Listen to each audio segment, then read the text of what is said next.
सध्या तालुका क्रीडा संकुल या ठिकाणी उभे आहोत. आपण पहिल्यांदा हे तालुका क्रीडा संकुल बघून घेऊया. खरं तर या ठिकाणी शासनाची ही मालमत्ता आहे आणि या शासनाच्या मालमत्तेवर 26 डिसेंबर रोजी एक स्वराज करिअर अकॅडमी आहे, जी खाजगी अकॅडमी आहे. त्यांनी एक महाडेमो जे भरतीपूर्व प्रशिक्षण असतं तो महाडेमो घेतला होता आणि या महाडेमोच्या दिवशी इथं हजारो मुलं दाखल झाले होते आणि या हजारो मुलांनी या ठिकाणी महाडेमोच्या माध्यमातून एक भरतीपूर्व परीक्षा दिली गेली. खरं तर सध्या ह्या व्यवसायाला एक दुकानदारी म्हटलं तरी वावगं ठरणार नाही. त्याचं कारणही तसंच आहे.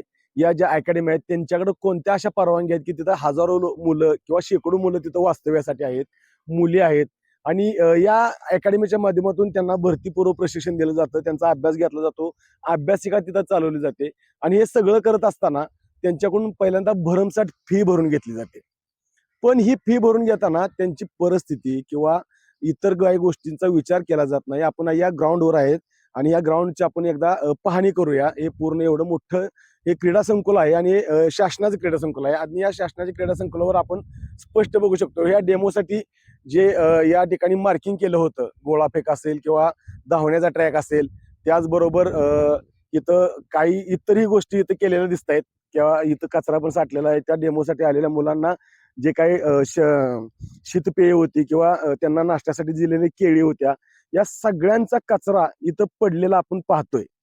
खरं तर ही मालमत्ता शासनाची जरी असली तरी या ठिकाणी एखादा कार्यक्रम घेण्यासाठी पूर्व परवानगी घेणं आवश्यक असतं. तर या ठिकाणी जो कार्यक्रम घेतला महाडेमोचा, त्या महाडेमोचा कार्यक्रम घेताना इथं परवानगी घेतली होती का हे अगोदर संस्था चालकांनी, संचालकांनी जाहीर करणं गरजेचं आहे. खरं तर या सगळ्या बाबी या प्रशासकीय बाबी म्हणाव्या लागतील. कारण ज्या वेळेला एखाद्या शासकीय जागेत एखादा कार्यक्रम घ्यायचा म्हणलं तर परवानगी आवश्यक आहे. आपण साधा आता ही दहिवडी शहरातील ही वास्तू आहे किंवा दहिवडी शहरातील ग्राउंड आहे. आपण ही दहिवडीमध्ये नगरपंचायत आहे. एखादा फ्लेक्स बोर्ड लावायचं म्हटलं तर दहिवडी शहराच्या नगरपंचायतीचा परवाना, त्याचबरोबर पोलीस यंत्रणाचा परवाना आणि त्याची मुदत, ही सगळी गोष्ट पूर्तता केल्याशिवाय फ्लेक्स लावायला परवानगी मिळत नाही. मग इथं हजारो मुलं एकत्र जमा केली जातात कशी? त्यासाठी त्यांनी कोणता परवाना काढला होता आणि त्यांना परवाना काढला असेल तर तो त्यांनी जाहीर करावा.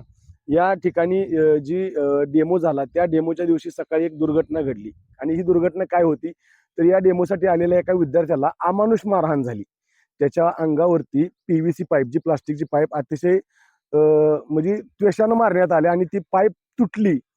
याबाबतचा व्हिडिओ देखील एक प्रसारित झाला, सोशल मीडियावरती झाला. त्याचबरोबर आम्ही आपला आवाज न्यूजच्या माध्यमातून ते प्रसिद्ध केलं होतं.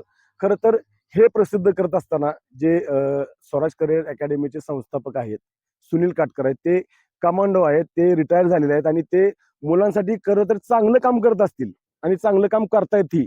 पण हे चांगलं काम करत असताना त्यांच्याकडे जी मुजुरी आहे ती त्यांना त्या मुलाला मारायची परवानगी दिली कोणी? ही तर खरं विचित्र घटना घडली. जर त्यांना आम्ही ज्या वेळेला त्यांना कॉन्टॅक्ट केला, बाबा नक्की सर तुमच्या डेमोच्या तिथं नक्की काय प्रकार झाला, त्यांना दूरध्वनीवरून फोन केला. त्यांनी फोनची टाळाटाळ केली. त्यानंतर त्यांच्या तिथं किसन विरकर नावाचे एक सर आहेत. ह्या सरांनाही आम्ही फोनवरून विचारणा केली तर त्यांनी सांगितलं मी चौकशी करतो. मात्र तो त्यांचा प्रशासकीय भाग असेल, त्यांच्या अकॅडमीचा भाग असेल, पण या अकॅडमीकडे अशा कोणत्या परवानग्या आहेत किंवा कोणत्या या त्यांनी परवानग्या काढलेल्या आहेत की जिथं शेकडो मुलं मुली या ठिकाणी अभ्यासासाठी थांबवून घेतलेले असतात.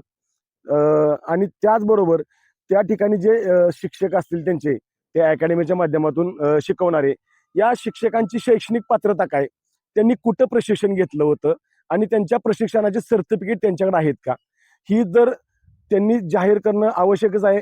कारण अकॅडमीच्या माध्यमातून आज पोलीस भरती असेल किंवा इतर प्रशासनामध्ये जे काही काम केलं जातं त्या कामाच्या अनुषंगानं इथं पूर्व तयारी केली जाते आणि ती पूर्व तयारी करत असताना या सगळ्या गोष्टी त्या अकॅडमीच्या माध्यमातून शिकवल्या जातात. पण या सगळ्या गोष्टींचा सारासार विचार केला तर त्यांच्याकडून जी फी भरून घेतली जाते ती फी साधारणतः 70,000च्या पुढे आहे.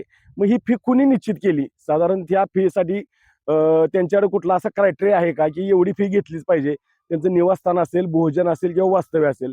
राहिला मुद्दा या ठिकाणी असणारे प्रशिक्षक, हे प्रशिक्षक परिपूर्ण यांनी कुठं प्रशिक्षण घेतलं आहे का यापूर्वी किंवा त्या खात्यात, की जर हे प्रशिक्षक जर अतिशय चांगल्या पद्धतीने प्रशिक्षण देत असतील तर हे स्वतः प्रशासकीय सेवेत का नाहीत दाखल झाले?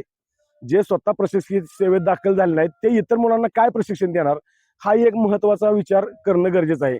त्याचबरोबर या ठिकाणी मुलींचीही संख्या आहे, मुलीही इथं राहण्यासाठी आहेत, पण ज्या ठिकाणी मुली राहण्यासाठी आहेत त्या ठिकाणी त्यांची स्वतंत्र व्यवस्था आहे का, तिथं लेडीज लेक्चर आहे का, किंवा शिकवण्यासाठी लेडीज स्टाफ आहे का. त्याचबरोबर जो या ग्राउंडवर जो प्रॅक्टिस त्यांचं घेतलं जातं त्या प्रॅक्टिसमध्ये त्यांच्याकडं लेडीज ट्रेनर आहेत का. अनेक त्या सुनील काटकरांच्या अनेक ज्या रील्स बघितल्या सोशल मीडियावरती, इन्स्टा एक ॲप आहे त्या ॲपवरती, तर स्वतः सुनील काटकर त्या मुलींना प्रशिक्षण देत असतात. ठीक आहे, गुरु हा आदर्शस्थानी असतो हे मान्य आहे, पण त्या ठिकाणी त्यांच्या अकॅडमीच्या माध्यमातून लेडीज ट्रेनर असणं आवश्यक आहे. मुलींचे काय अनेक गोष्टी किंवा अनेक काय प्रॉब्लेम्स असतात ते त्यांना लेडीज मार्फतच सांगणं आवश्यक असतं. त्यानंतर त्यांच्या अकॅडमीच्या माध्यमातून किंवा इतर ज्या मान खटावमध्ये ज्या अकॅडमी आहेत त्या अकॅडमीच्या माध्यमातून अशा पद्धतीचे डेमो आता घेण्याचा हा नवीन फॅड सुरू झाले. आणि हे फॅड का सुरू झाले याची माहिती देखील घेणं गरजेचं आहे. कारण कुठल्याही अकॅडमीमध्ये लेडीज ट्रेनर पाहिजे, शिकवण्यासाठी लेडीज पाहिजे, त्यांची पात्रता शैक्षणिक पात्रता तपासणं गरजेचं आहे.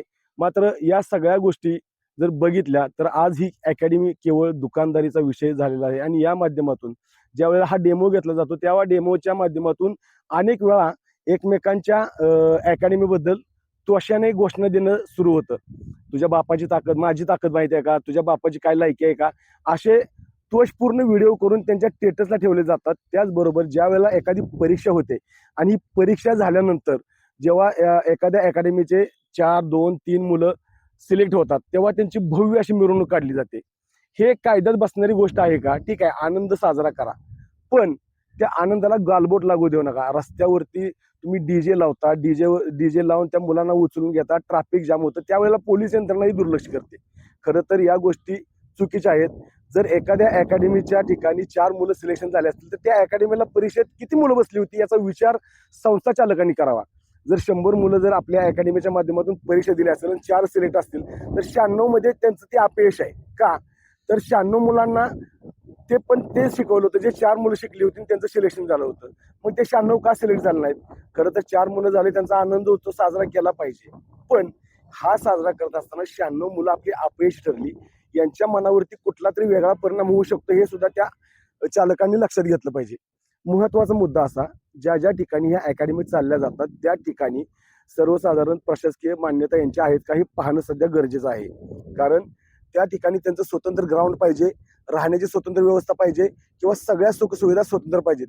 या ठिकाणी जो डेमो झाला त्या डेमोला शेकडो मुलं आली, हजारो मुलं आली, पण त्या शेकडो आणि हजारो मुलं आणि मुलींसाठी इथं स्वच्छतागृह उपलब्ध केलं होतं का, किंवा त्यांच्या इतर सोयी व्हाव्यात या सगळ्या, किंवा पाण्याची व्यवस्था व्हावी, या कुठल्याही गोष्टी न पूर्ण करता अनेक गोष्टी त्रुटी असून सुद्धा हा डेमो इथं घेतला गेला. आणि या डेमोच्या माध्यमातून जो प्रकार झाला त्या प्रकाराबाबत या सरांनी त्या एका विद्यार्थ्याला मारहाण केली, ही बाब खरं तर गंभीर आहे. कारण अशा बाबी या अकॅडमीच्या माध्यमातून वारंवार होत आहेत, मात्र या गोष्टी पुढे येत नाहीत. पण पुढे येणं गरजेचं आहे. ज्या मुलांच्या अन्याय होतोय, खरं तर ज्या फीच्या माध्यमातून बोलायचं म्हटलं तर अनेक मुलांच्या फी घेतलेल्या आहेत, पण काही कारणास्तव काही मुलांनी फी पूर्णपणे भरलेली आहे आणि 1 महिना किंवा 1.5 महिन्याच्या अंतरानंतर त्यांनी काही कारणास्तव त्यांच्या कौटुंबिक अडचणीमुळे अकॅडमी सोडलेल्या आहेत. मात्र अशा मुलांना त्यांची फी माघार देणं, जे तुमचा कालावधी पूर्ण करून जे राहिलेली फी माघार देणं गरजेचं आहे, मात्र दिली जात नाही. ही अकॅडमी चालकांची मुजोरी आहे. त्यामुळं या सगळ्या गोष्टींचा प्रशासनाने योग्य विचार करावा आणि अकॅडमीच्या माध्यमातून किंवा अकॅडमीच्या नावाखाली जे काही काळे धंदे गैरव्यवहार चाललेत ते वेळीच रोखावेत, अशी मागणी आता सगळीकडे होत आहे. आपला आवाज न्यूजसाठी कॅमेरामॅन अमोल वायदेंसह संदीप जाटार, दहिवडी.